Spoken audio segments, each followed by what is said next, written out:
In this video, let's solve part C of question 2. In this part, we want to sketch the graph of y equal to f of x and show all the features found in parts A and B on the following set of x's. Alright, in the previous part, we have found the vertical and the horizontal asymptotes for this graph and its y-intercept and x-intercept as well.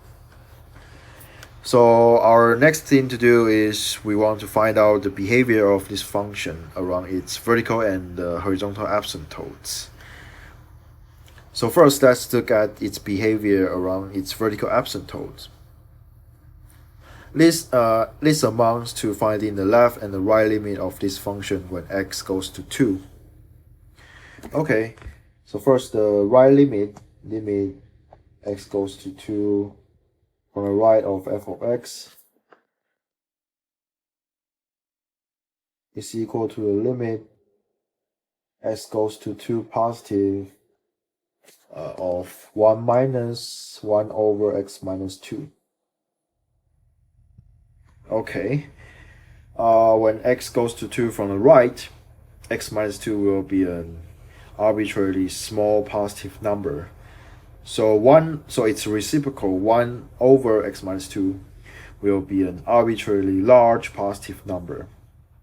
And if we subtract this number from 1, it will give us a arbitrarily negative number. So the limit should be negative infinity. On the other hand, the left limit x goes to 2 from the left of f of x is equal to the limit x goes to 2 negative of 1 minus 1 over x minus 2, which is equal to the limit x goes to 2 negative 1 plus negative 1 over x minus 2. Okay, so when x goes to 2 from the left, x minus 2 will be a negative number with arbitrarily small absolute value. This means that 1 over x minus 2 will be an arbitrarily large positive number. So this part here will be a arbitrarily large and positive number. And if we add this number to 1, it will give us an arbitrarily large and positive number again. So this indicates that the limit should be positive infinitive. Okay. Now let's look at the behavior of this function around its horizontal asymptotes. So first, we know that when x is greater than 2, f of x which is 1 minus 1 over x minus 2 will be less than 1, no matter how large x is. Because in this case, x minus 2 is positive, so 1 over x minus 2 is positive. Therefore, 1 minus some positive number is going to be less than 1, provided x is greater than 2. Okay, on the other hand, if x is less than 2,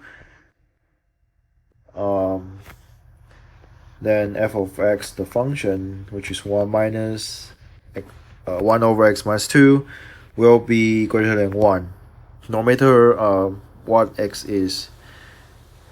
So because when x is less than 2, then x minus 2 will be negative, and 1 over x minus 2 is also negative. So 1 minus some negative number will be always larger than 1. Okay. So now that we can sketch the graph of y equal to f of x. Let me use the blue color here. So first, let's draw the vertical asymptote x equal to 2 here, and then y equal to 1, the horizontal asymptote. Then the x-intercept 3, 0, y-intercept 0, 3 over 2. And now let's look at the part where x is greater than 2. So when x is greater than 2, the function stays below the horizontal line y equal to 1. So when x goes to positive infinity, the function will be closer and closer to y equal to 1, but will not exceed this line. And when x goes to 2 from the right, the function will be closer and closer to the vertical asymptote. So the graph of this function keeps going down. Alright, this is the part when x is greater than 2. And now let's draw the part of this graph when x is less than 2. When x is less than 2, the graph of this function stays above the horizontal line y equal to 1. So when x goes to negative infinity, the graph will be closer and closer to its horizontal asymptote, but will not pass but will not intercept the horizontal asymptote. And finally, if x goes to 2 from the left, the graph will go to infinity. This means that the graph will be closer and closer to x equal to 2 because it is its vertical asymptote. So the graph will keep going up. And this is the sketch of the graph of y equal to f of x.